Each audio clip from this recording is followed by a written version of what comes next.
We see a man in the middle of his room, the only light coming from his phone screen. Anxiously, he waits for midnight. As the clock strikes the hour, he starts celebrating, convinced that when a man reaches 30 as a virgin, he awakens magical powers. He tries casting various spells, but all he achieves is making us cringe. He even uses a notebook filled with spells he wrote down, yet nothing happens. Disheartened and disappointed, the man accepts that magic doesn't exist and that he lives in an ordinary world. Just as he's about to go to sleep, he begins having a heart attack. Throughout his life, he held on to the hope that one day he could use magic, even knowing it was impossible. His body transforms and shrinks, turning into Shion. Reborn in a new world, he continues studying in search of magic. When he asks his father about it, he's told that such nonsense doesn't exist. Once again, Shion feels he's lost his reason to live. Until a few days ago, when he made great progress in his research. He tries casting a fireball once more, but doesn't manage even a spark. He decides to start with the basics, hoping to find something resembling magic. Marie bursts into his room, and Shion asks her to knock before entering. Marie accuses him of doing something indecent. Shion denies it, but admits to himself that someday he probably will. There's no television in this world, and he'll need some form of entertainment. Shion asks her to sit next to him and confesses his love for her. Suddenly, Shion begins glowing. Apparently, expressing his feelings unleashes a bit of his power. Shion wonders if he has to keep saying it repeatedly to activate his magic fully, though he knows that's absurd. Marie is furious at being used as part of an experiment. Shion tries to explain his motives, but Marie thinks he was just lying to her. He assures her that even though it was a test, his feelings for her are real. Marie believes him and feels flattered, asking if his experiment at least worked. Shion admits that confessing wasn't enough and now wants to test something else. He theorizes that strong emotions might serve as triggers at least. That's what he read in his past life. Focusing intently, he manages to make himself glow without disturbing his sister. Marie congratulates him, though Shion knows his power remains useless as it merely makes him faintly glow. Maybe it'll come in handy in dark places. Still, he's convinced that what he's doing defies explanation, so he decides to call it magic. To cut animation costs, it's explained through a simple cartoon that this phenomenon resembles what electric eels do. They can perceive electric fields and generate electricity thanks to a special organ in their bodies. Shion theorizes that people in this world might have a similar organ, enabling them to sense and generate magic through emotions. Shion names the conscious ability to emit magical energy conscious charge state, but we'll just call it candle mode.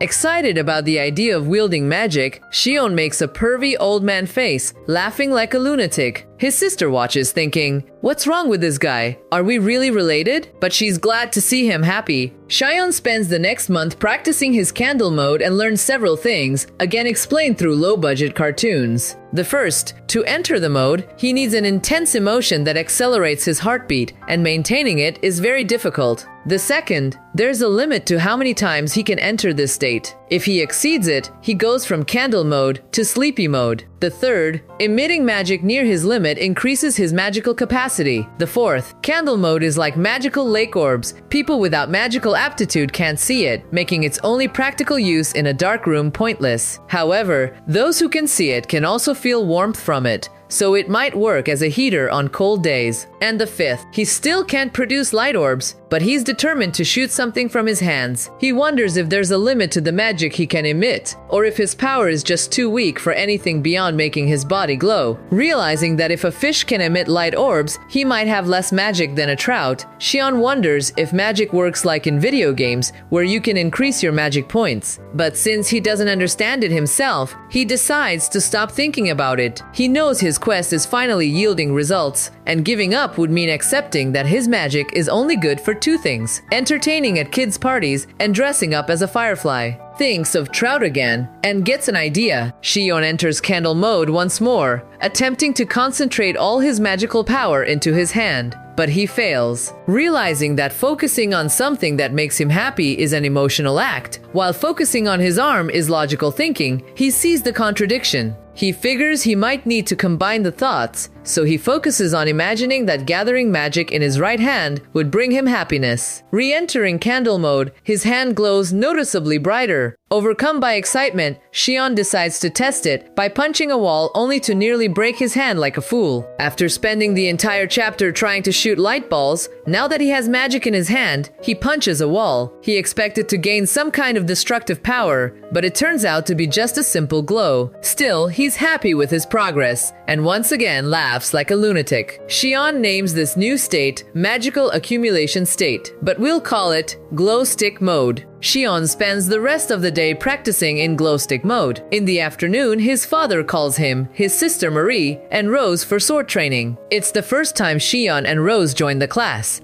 Their father warns them to take the training seriously, as even wooden swords can cause injuries. Shion tries to get out of the class, explaining he has no intention of fighting anyone. But his father reminds him that sword training isn't just for fighting people, the world is full of monsters. Rose agrees that learning self-defense is important, and Marie encourages her brother to give it his best. Shion reluctantly agrees, though deep down he wishes he could return to his room and continue practicing his glowing magic. After some training, Shion collapses from exhaustion. His father looks at him with disappointment over his lack of stamina, but praises Rose for her excellent performance, confident that she could become a great swordswoman. When it's Marie's turn, she's determined to show her strength. She charges toward her father, pretending to attack. He blocks her move, but Marie shifts the attack downward at the last moment. Her father dodges and taps her head with a sword, winning the match. He points out that her movements are too wide, making them easy to avoid, but he appreciates her attempt at a surprise move and suggests continued training, believing she has the potential to become a great swordswoman. I wonder if he says that to everyone.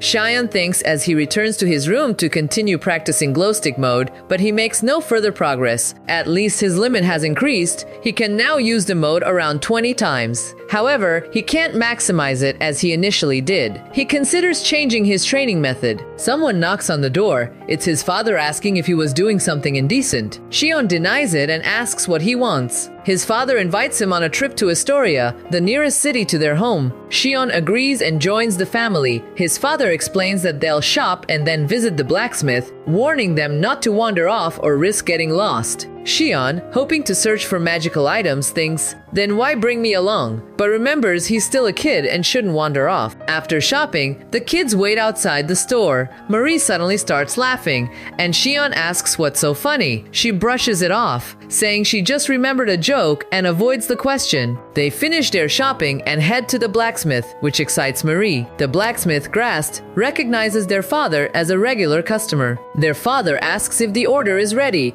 and Grast replies enthusiastically that the sword for Marie turned out great. Grast greets the children, who introduce themselves politely. Surprised, Grast jokes, "Wow, you don't seem like his kids." Their father warns, "Keep the jokes up and I'll break your nose." Grast laughs it off and fetches the sword. He returns with a small, lightweight child sword, decorated to look appealing. Marie draws it and is delighted by her new gift. As they head back to the cart, Marie teases her brother. "What did they get you?" "Oh yeah, nothing." Shion reminds her that it's her birthday and that he doesn't even like swords. Marie suggests he should be more demanding, but Shion is content having her join him in his projects. They pass a shop that catches Shion's attention, and he asks his father about it. His father sternly replies that he doesn't need to know about that place. Still, Shion catches a glimpse of the sign, Fairy Sale. If you've made it this far into the video, don't forget to write the word Exquisito in the comment section. Thank you so much, and see you in the next video.